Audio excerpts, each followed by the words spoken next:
Okay, look, I just want to preamble quickly because we've got our next guest up. I saw in the weekend a story published in the Post online that I immediately reposted in Facebook and said, this is just pure political propaganda. And this journalist isn't even bothering dressing up the drivel, the political drivel that they're publishing. The headline on the piece by a woman called Julie Jacobson was called Going, Going, Gone. The Great Wellington Exodus Begins.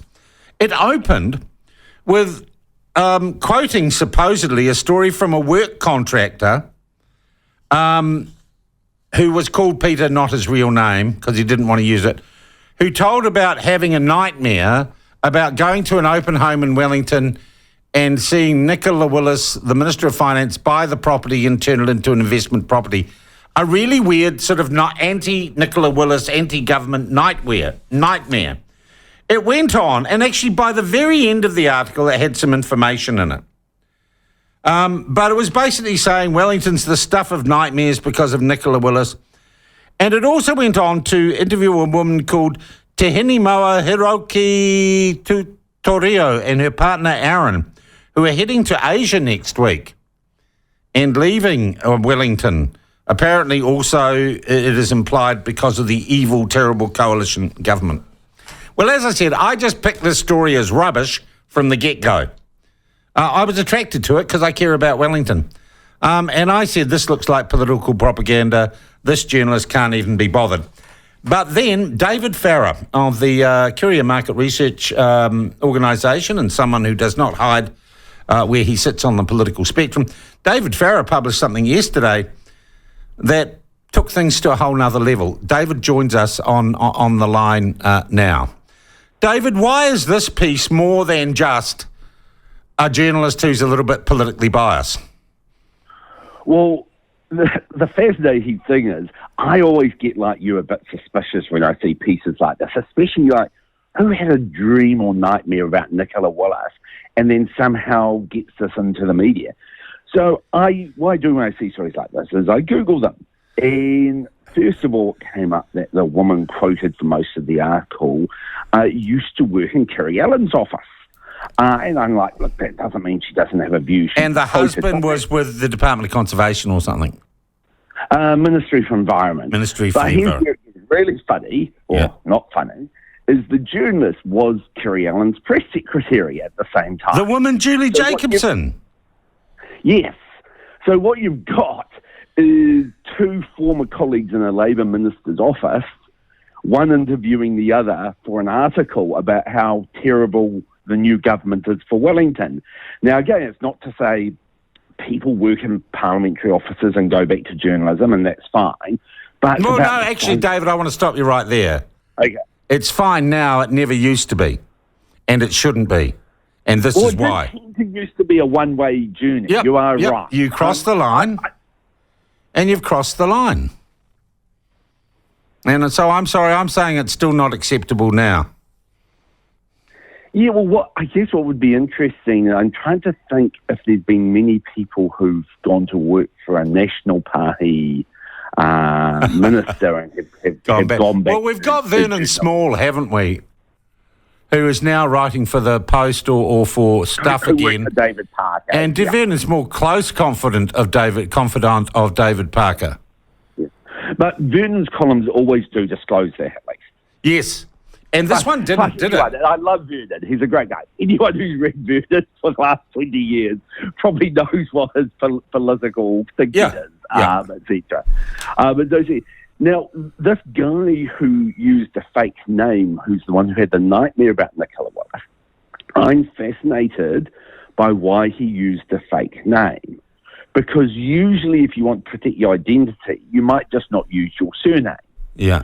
And it makes me wonder, is he also a former political staffer? Oh, that's possible, isn't it, David? Well, again, it's sort of, well, more than sort of, I don't think it's good journalism to quote someone who won't even use their real name about how they had a nightmare about Nicola Willis stealing their house or something at an open home. Turn this into a news story. Yeah. It's basically a piece of hate speech. It's a hate speech against Nicola Willis, the start of this, isn't it?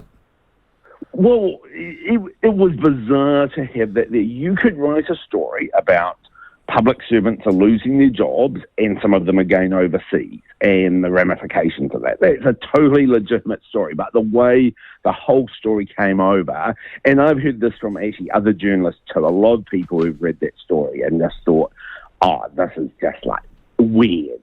And then when you saw... Well, David, have you read the story we featured yesterday from RNZ? About the asexual disabled sex worker? No. Written by a freelance journalist who happens to be a certified libido coach, even though there's no such thing.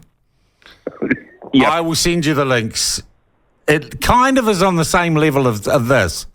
And we now figure out this woman was probably interviewing herself, and that's being published by Radio New Zealand News. Yeah, and people do wonder. I mean, there's a thing for the government here. Trust in journalism is declining, and there's a number of factors, but one of them is stories like this. Second thing is, I do wonder, though, why the government is going to pass a law saying that because people are no longer reading newspapers as much and advertising as much, we have forced internet companies to fund media so they'll keep producing stories like this. Yeah. There should be consequences. Yeah, and the problem is that deeper down, the story talks to some people who are talking about the problems with Wellington, which is really, there is a problem and we need to talk about it. But you can't take that problem and then use it as political propaganda. Yeah, absolutely. And there's very legitimate stories. I know I have quite a few friends who are public servants. Some have lost their jobs, and it is very tough because there will probably be no new jobs for 6 months, so some will go overseas. You know, no one should be saying you shouldn't write about the impact of public sector cuts, but the way the story was done and the lack of disclosure, I think, really lets people doubt. Yeah. Well, David, I'd go further and I'd say that people like Ms. Jacobson probably cross a line. And I have worked for 10 weeks for Gareth Morgan. I didn't work for the top party quite specifically. But I've declared that. Everyone knows that. And it was, I don't know, it was years and years ago. So, look, I'll tell you what, David, we do, in fact, Tracy Watkins has agreed to come on the show tomorrow morning and talk about this, which I actually think is a positive step, but I suspect we're not going to get a mea culpa or a withdrawal of the story. Possibly not, but I've known Tracy a long time. I rate her highly. It will be very interesting to see what she has. And it's good you got Tracy on, because I also think what we don't know is who made the decision not to publish disclosure. My suspicion, David, is it was never even considered. They're so far down the rabbit hole.